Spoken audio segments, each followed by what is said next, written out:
시편 78편 말씀 가운데 1절부터 우리 39절까지를 같이 나누도록 하겠습니다.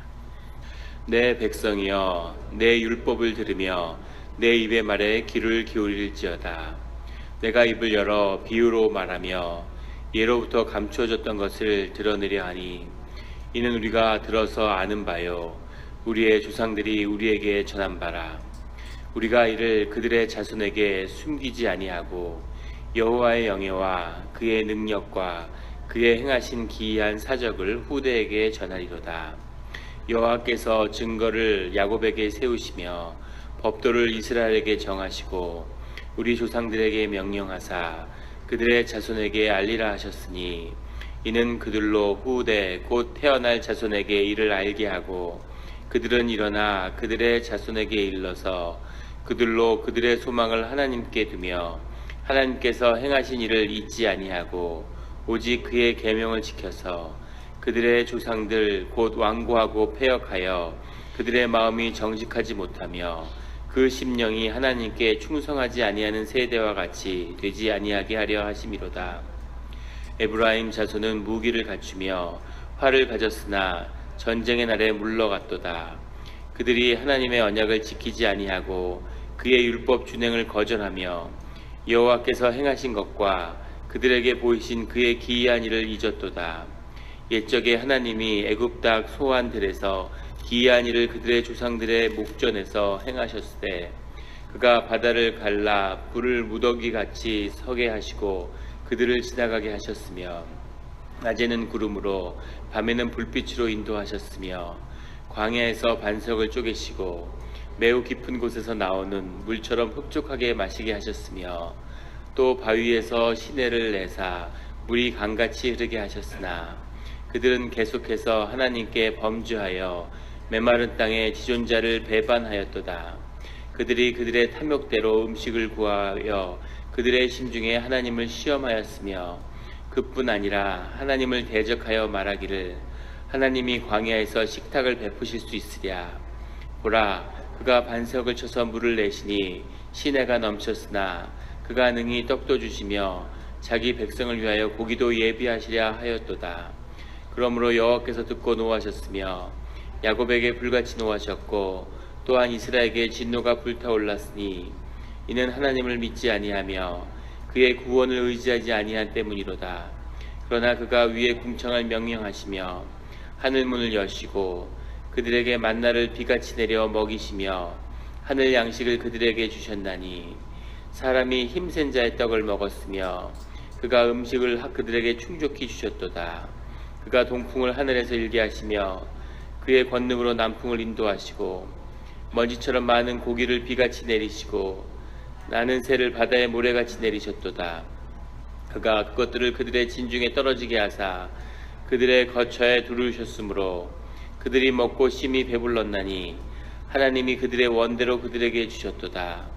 그러나 그들이 그들의 욕심을 버리지 아니하여 그들의 먹을 것이 아직 그들의 입에 있을 때에 하나님이 그들에게 노염을 나타내사 그들 중 강한 자를 죽이시며 이스라엘의 청년을 쳐 엎드리셨도다. 이러함에도 그들은 여전히 범죄하여 그의 기이한 일들을 믿지 아니하였으므로 하나님이 그들의 날들을 헛되게 보내게 하시며 그들의 횟수를 두려움으로 보내게 하셨도다. 하나님이 그들을 죽이실 때 그들이 그에게 구하며 돌이켜 하나님을 간절히 찾았고 하나님이 그들의 반석이시며 지존하신 하나님이 그들의 구속자이심을 기억하였도다. 그러나 그들의 입으로 그에게 아첨하며 자기 혀로 그에게 거짓을 말하였으니 이는 하나님께 향하는 그들의 마음이 정함이 없으며 그의 언약에 성실하지 아니하였음이로다. 오직 하나님은 긍휼하심으로 죄악을 덮어주시어 멸망시키지 아니하시고 그의 진노를 여러 번 돌이키시며 그의 모든 분을 다 쏟아내지 아니하셨으니 그들은 육체이며 가고 다시 돌아오지 못하는 바람임을 기억하셨음이라. 아멘. 우리 다 같이 말씀을 위해서 기도하겠습니다.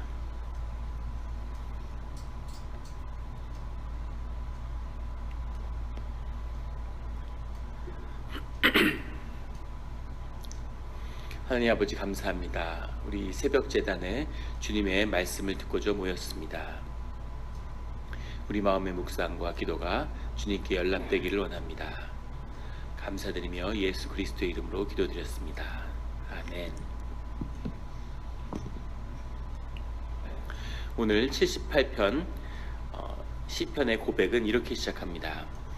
1절에 내 백성이여 내 율법을 들으며 내 입의 말에 귀를 기울일지어다. 아삽이 다윗 시대의 성가대 대장인데 주님께 찬양을 올리는 예배자로서 아주 중요한 위치에 서 있는 것이죠. 근데 그의 고백이 내 백성이여 내 율법을 들으며 내 입의 말에 귀를 기울일지어다. 이렇게 고백할 수는 없겠죠. 아무리 아삽이 성가대장으로서 주님께 찬양을 올리지만, 그래서 성가대장의 어떤 위엄으로서 또 예배자로서 이스라엘 백성을 내 백성이라고 고백했다, 이렇게 해석하는 경우도 많은데 그렇지는 않은 것 같고, 이런 것을 우리는 심령의 기도라고 이야기하죠. 기도의 자리에 나왔는데 하나님의 영의 감동을 받아서 하나님의 영이 임해서 하나님의 음성이 자신의 마음속에 담기는 것입니다.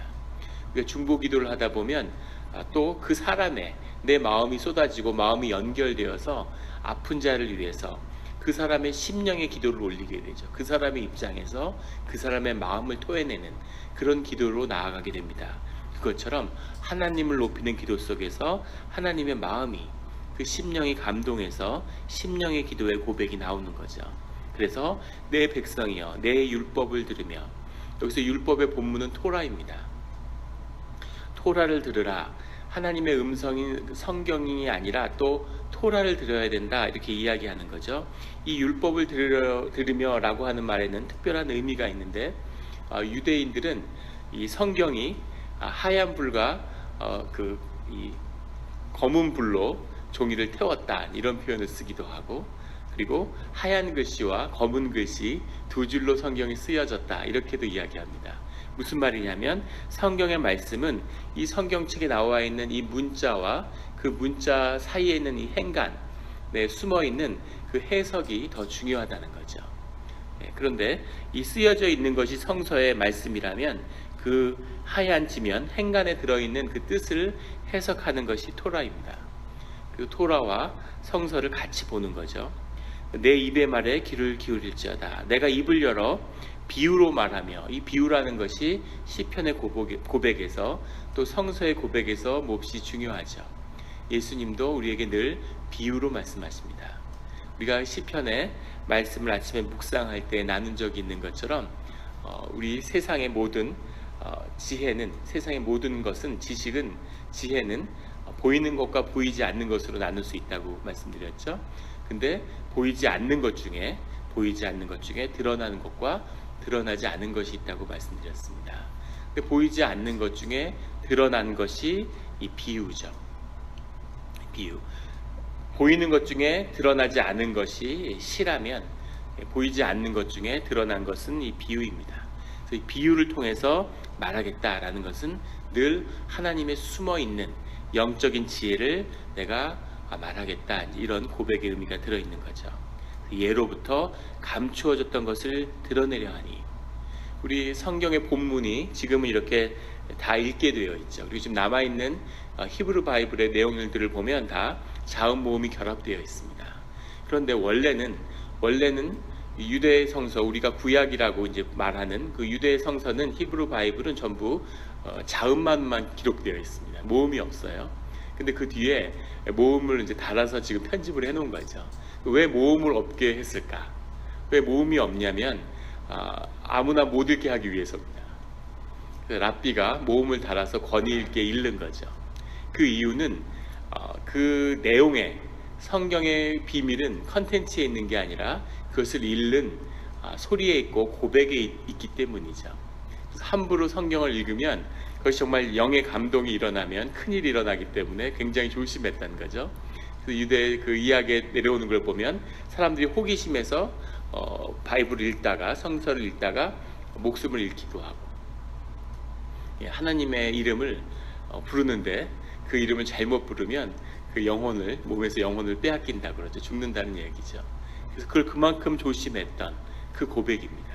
그 신비가 이 안에 들어있다는 거죠. 그것을 이 아삽이 이 시편의 고백을 통해서 사람들에게 드러내겠다, 이렇게 말하고 있습니다. 이는 우리가 들어서 아는 바요 우리의 조상들이 우리에게 전한 바라. 우리가 이를 그들의 자손에게 숨기지 아니하고 여호와의 영예와 그의 능력과 그가 행하신 기이한 사적을 후대에게 전하리로다. 여호와의 영예라는 이 영예가 테힐라라는 건데 원뜻을 정확히 해석하면 그냥 찬양입니다. 여호와의 찬양을 후대에게 전하리로다. 바로 이 시편의 고백이죠. 이 시편의 모든 고백이 사실은 다 찬양이죠. 우리 찬송가 같은 겁니다. 이렇게 고백하고 주님을 높이던 찬양인데 우리가 소리는 잃어버리고 그 내용을 읽고 그 내용을 이해하는 거죠. 노래가 있는데 60년대 70년대 유행하던 노래를 가져다가 음악은 선율은 잃어버려가지고 그 작사한 내용만 읽고 있는 거예요. 그러니까 사실은 반쪽에도 미치지 못하는 걸 나누는 거죠. 그런데 이 고백에는 굉장히 깊은 뜻이 들어있는 거겠죠. 그것을 그 후대에게 전하겠다, 이렇게 이 시편 기자는 고백하고 있습니다. 5절에 가면 여호와께서 증거를 야곱에게 세우시며 법도를 이스라엘에게 정하시고 우리 조상들에게 명령하사 그들의 자손에게 알리라 하셨으니, 여기서 야곱에게 세우시며 이스라엘에게 청하시고, 야곱의 자손이 12지파가 유다와 이스라엘을 이루고 있죠. 또 야곱의 다른 이름이 이스라엘이기 때문에 내가 야곱에게 세운다, 이스라엘에게 정한다, 이것은 유대 민족, 이스라엘 민족 전체를 호칭하는 것입니다. 그런데 6, 7, 8절에 가면 그들의 하나님을 계속 거부하는, 하나님을 알지 못하는 그의 자손들에게 하나님의 뜻을 전하고자 하는 그런 소망이 잘 담겨 있습니다. 그런데 9절에 가면 에브라임 자손은 무기를 갖추며 활을 가졌으나 전쟁의 날에 물러갔도다. 우리가 에브라임은 잘 알다시피 요셉의 둘째 아들이죠. 야곱의 큰 아들은 루벤이었는데 루벤이 그 장자의 축복이 요셉에게 넘어갔죠. 요셉이 첫째 아들은 므낫세고 둘째 아들은 에브라임인데 이 두 아들이 아주 왕성해서 둘 다 유대의 지파를 이루었습니다. 그런데 이 둘째 아들의 에브라임에게 훨씬 그 큰 축복이 가게 되죠. 나중에 야곱의 기도를 들어보면 에브라임이 큰 축복을 받게 돼요.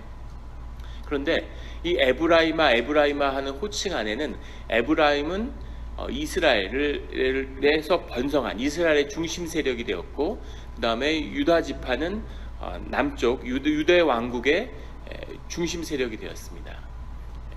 그래서 유다야 이렇게 부를 때는 보통 유다 왕국, 유다 민족을 가리키고, 에브라임아라고 부를 때는 이스라엘 민족을 위해 이스라엘 왕국으로 이어진 그 후손을 가리키게 되는 거죠. 근데 에브라임이 전쟁의 날에 물러갔다는 게 무슨 이야기일까에 대한 수많은 주석이 있습니다. 정확히 그 내용을 알지 못해요. 무슨 그 블레셋에게 맞서서 법궤를 빼앗겼을 때 그때 에브라임 지파가 거기서 잃었던 거다. 가나안 땅에 가서 가나안에 있는 민족을 진멸하라고 그럴 때 에브라임이 그 일을 제대로 못했기 때문이다. 아니면 그 BC 722년에 그 이스라엘 왕국이 멸망당하는 그때 에브라임의 멸망을 이야기한 거다. 이것은 예언이 되겠죠. 그런 여러 가지 뜻이 있는데 그 모든 것을 의미할 수도 있습니다. 근데 분명한 것은 에브라임의 지파 가운데서 하나님을 향한 그런 온전한 충성이 나타나지 않았다라는 뜻은 우리는 분명히 알 수 있는 것이죠. 아니면 영적인 세계에 이를 수도 있습니다. 하지만 전쟁의 날에 에브라임의 자손이 물러갔다, 축복받은 자손이고 하나님의 특별한 축복이 더해진 자손임에도 불구하고 하나님의 뜻에서 떠났다는 거죠. 12절에 가면 옛적에 하나님이 애굽 땅에 소환 들에서 기이한 일을 그들의 족전에서 하나님이 행하신 기이한 일을 기억하라는 거죠. 그래서 그 일을 다시 고백 속에서 시작하는 겁니다. 나는 누굴까? 내 신앙은 뭘까? 내가 따라가는 하나님의 길은 무엇일까 하는 고백을 다시 처음으로 돌아가서 그 기억을 다시 되돌아보는 거죠. 애굽 땅 소안은 힉소스 왕조의 수도였죠. 소안이라는 것은 낮은 땅 이런 뜻인데 애굽 왕국의 수도였습니다.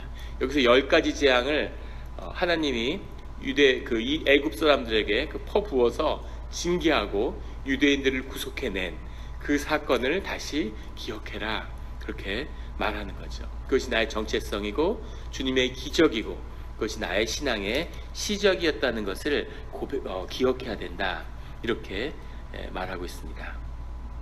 13절에 가면 그가 바다를 갈라 물을 무더기같이 서게 하시고 그들을 지나가게 하셨으며, 바다를 갈라서 홍해를 가르고 그 홍해를 그 민족이 건너게 하는 그 기적의 이야기를 고백하는 거죠. 근데 우리가 여기서 기억할 것은 고린도전서 10장 1절 2절을 보면 이것을 사도 바울은 이 유대 민족을 하나님이 홍해 바다를 통해서 세례를 준 것으로 그렇게 해석합니다. 400년을 노예 생활을 하고 애굽에 섞여 살았는데 누가 유대인이고 누가 유대인이 아니고 누가 이스라엘이고 아니고 그런 구분이 의미가 없어졌다는 거죠. 그런데 하나님의 부르셔서 홍해 바다까지 따라 나온 사람들, 그 사람들을 홍해를 왜 굳이 지나게 하셨을까? 하나님 물 위를 걷게 하시든지 뭐 구름을 태워서 옮기시든지 아니면 뭐 바닷물을 말리시든지 굳이 홍해를 갈라서 그것을 지나가게 하신 뜻은 주님이 이 새로운 민족, 주님의 언약의 백성들에게 물 세례를 베푸신 거라는 거죠. 그래서 홍해를 건넌 자만이 주님의 자녀가 되는 거죠. 그래서 우리의 신앙이라고 하는 것은 주님을 따라 나서는데 주님의 기적이죠. 그것도 기적을 경험하면서 새로운 삶으로 나아가는 그 홍해를 건너야 되는 거죠. 삶의 그걸 한번 건너야 되는 겁니다. 우리 모두는 태평양을 건넜죠. 홍해보다 더 큰 바다를. 주님의 은혜고 주님의 이적입니다. 그것이 그냥 바다를 건너고 고생스러웠던 기억이 아니라 우리 삶이 주 안에서 새로워지는 그런 세례가 되기를 예수 그리스도 이름으로 축원합니다. 15절에 가면 광야에서 반석에서 물을 내셨다. 반석은 주님을 칭하는 호칭인데 반석에서 물을 내셨다는 건 정말 돌이 쪼개져서 거기서 물이 나오는 것일 수도 있지만 동시에 하나님 안에서 생명이 공급되었다라는 의미도 우리가 같이 볼 수 있겠습니다. 17절에 그들은 계속해서 하나님께 범죄하여 메마른 땅에서 지존자를 배반하였도다.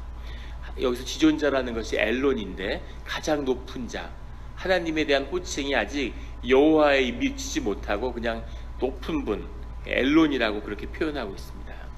18절에 그들이 그들의 탐욕대로 음식을 구하여 그들의 심중에 하나님을 시험하였으며, 여기 아주 중요한 의미가 나오는데 18절에 그들이 그의 탐욕대로라는 게 나오고 뒤에 가면 22절에 하나님을 믿지 아니하며 그의 구원의 의지를 의지하지 아니할 때에, 그리고 24절에 가면 그들에게 만나를 비같이 내려 먹이시며 하늘의 양식을 그들에게 주셨나니, 그런 뜻이 나옵니다. 계속해서 주님이 양식을 채우는 얘기들이 나오는 거죠. 24절에는 힘센 자의 떡을 주었으며, 아비르라는 말인데 힘센 자의 떡, 원문을 정확히 해석하면 직역하면 천사들의 떡입니다. 이것은 아주 높은 자들, 고귀한 자들의 음식을 먹게 해주셨다 라는 뜻으로 해석할 수도 있고, 천사들이 먹는 음식, 하늘에서 내려주었기 때문에 그 만나는 천사들이 먹는 음식인데 그 음식을 내려주셨다, 이렇게 해석할 수도 있습니다. 그런데 중요한 것은 굉장히 존귀한 음식을 주셨다는 거죠. 주님이 주셨기 때문에 존귀한 것이기도 하고 동시에 그 내용이 아주 풍성한 것이었다라는 내용도 같이 포함하고 있습니다. 주님이 우리를 광야로 불러내셔서 잘 먹이셨다는 거죠. 물질의 축복을 더하셨다는 겁니다. 아직 신앙이 영들지 못했는데 하나님을 의지해서 살아가는 법을 배우기 위해서 하나님을 선택한 자들에게 하나님이 그 처음에 재정의 풍부함을 더하신다는 거죠. 주님이 우리를 인도해 가시는 그 길입니다. 그런데 시간이 지나면 하나님이 그 재정을 앗아가세요. 그건 하나님하고 새로운 관계로 들어가는 거죠. 하늘에서 만나가 떨어지고 고기를 있는 대로 먹고 이럴 때 하나님을 따라가지 않는 사람은 없겠죠. 근데 그것을 다 먹었다고 해서 하나님의 관계가 깊어지는 것은 아니라는 겁니다. 너희가 먹고 마실 것이 없어도 날 따르겠느냐? 재물이 없어도 나는 너에게 누구냐? 라는 시기를 다시 지나가게 되는 거죠. 하나님이 반드시 그 훈련의 시기를 지나가게 하십니다. 그런데 여기서 중요한 것은 29절에 그들이 먹고 심히 배불렀나니 하나님이 그들의 원대로 그들에게 주셨도다 라고 이야기하고 있습니다. 그들의 원대로, 그들의 원대로는 타라라는 말이고, 그리고 그 앞에 18절에 나온 그들의 탐욕대로, 이것은 네핏이라는 말인데 완전히 다른 말이죠. 그런데 이 시편을 읽어보면 그들의 탐욕대로라고 해석을 해가지고 굉장히 부정적인 느낌을 주죠. 많이 먹는, 아주 탐욕스럽게 먹는 욕심을 가진 것처럼 얘기하는데 그게 아니라 이 원문은 네핏입니다. 내 영혼을 위하여, 이런 뜻이에요. 그리고 29절에 가면 그의 원대로인데, 그의 원대로 그들에게 주셨도다는 부드럽게 해석이 되는 타하란데, 이것이 사실은 그 탐욕입니다. 욕심이에요. 자기 욕심대로 주셨다는 거죠. 하나님이 우리의 그 필요를 채우시지 우리의 원대로 채우시지 않는데, 광야에서 하나님이 그 원대로 채우신다는 거죠. 그 축복도 아울러 누리시기를 예수 그리스도로 축원합니다. 아직 연약한 아이일 때 막 우기니까 하나님이 그냥 원하는 대로 주시는 거예요. 저희가 아들이 셋인데 막내는 막 뭘 달라고 자기 무슨 뭐 풍선껌 사주면 안 되냐, 뭐 초콜릿 사주면 안 되냐, 막 이렇게 조르면은 사주죠. 막 하도 달라고 보채니까 그런 것도 있고, 또 뭐 귀엽기도 하고 그냥 사줍니다. 큰애가 막 초콜릿 사달라고 조르면 어떻게 될까요? 혼나죠. 그렇게 구하지도 않지만 그런 거죠.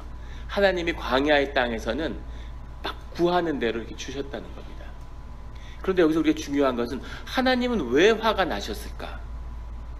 30절에 가면, 31절에 하나님이 그들에게 노염을 나타내서 그들 중 강한 자를 죽이시며 이스라엘의 청년을 쳐 엎드리셨도다. 청년이라고 해석했는데 더 초순입니다. 뽑힌 자들. 왜 강한 자들 해가지고 하나님이 죽이셨을까? 대표로 몇 명 이렇게 본보기로 그렇게 그냥 치신 걸까? 시범 케이스로. 저희 군대 생활할 때 시범 케이스로 걸리지 않도록 조심하라고, 다 기합을 줄 수가 없으니까 몇 명만 뽑아서 길을 꺾는 거죠. 하나님이 그런 일을 하신 걸까?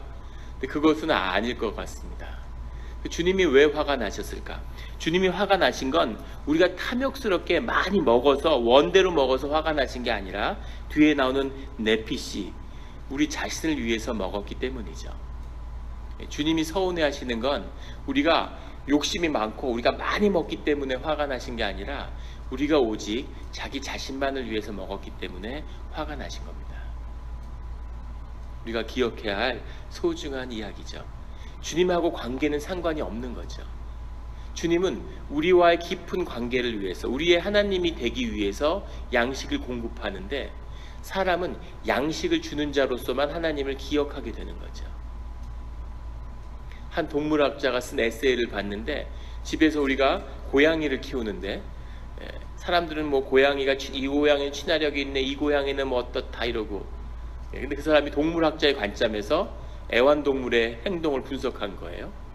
여러 가지가 있는데 기억나는 게, 사람이 이렇게 오면 이렇게 고양이가 와서 막 다리 사이로 왔다 갔다 하고 등에도 올라가 그러면, 이 고양이가 너무 친화력이 있고 뭐 강아지 같다고 막 이렇게 사람들이 좋아하는데, 그건 자기의 음식에다가 호르몬을 발라놓는 거라는 거죠. 다른 고양이들이 먹지 못하게, 이건 내 음식이다. 그리고 아주 그 고양이를 기르는 분들이 들으면 충격받겠지만, 고양이와 사람의 관계를 정확히 표현하면, 네가 음식을 갖고 오는 한에 있어서는 내가 널 잡아먹지 않겠다. 이것이 고양이와 인간이 맺는 우정의 본질이다. 이런 글을 제가 본 적이 있습니다. 상당히 쇼킹하죠. 사람이 보는 눈과 고양이가 보는 눈은 다른 거죠. 마찬가지로 하나님은 자녀를 삼으려고, 인간이 고양이를 가족으로 삼고 싶은 것처럼 가족으로 삼으려고 그러는데, 인간은 네가 나한테 밥을 주는구나, 그럼 넌 괜찮아, 이렇게 있는 거죠. 하나님이 거기에 실망하시는 거죠.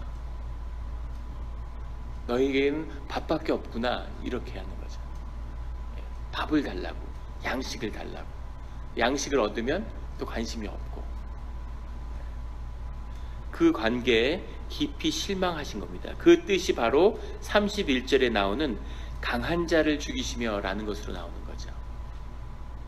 그 가운데 목이 곱고 자기 주장이 강하고 지도력이 있고 그런 사람들, 이것이 바로 네피시의 비밀인 거죠. 자기 자신을 위하여, 더 정확히 얘기하면 내 영혼을 위하여인데, 나를 위하여 사는 사람, 나를 위하여 우는 사람, 나만을 위해서, 이런 불순종의 사람들을 주님이 치셨다라는 그 고백을 여기 기록하고 있습니다. 34절에 하나님이 그들을 죽이실 때 그들이 그에게 구하며 돌이켜 하나님을 간절히 찾았고, 여기서의 하나님은 엘입니다.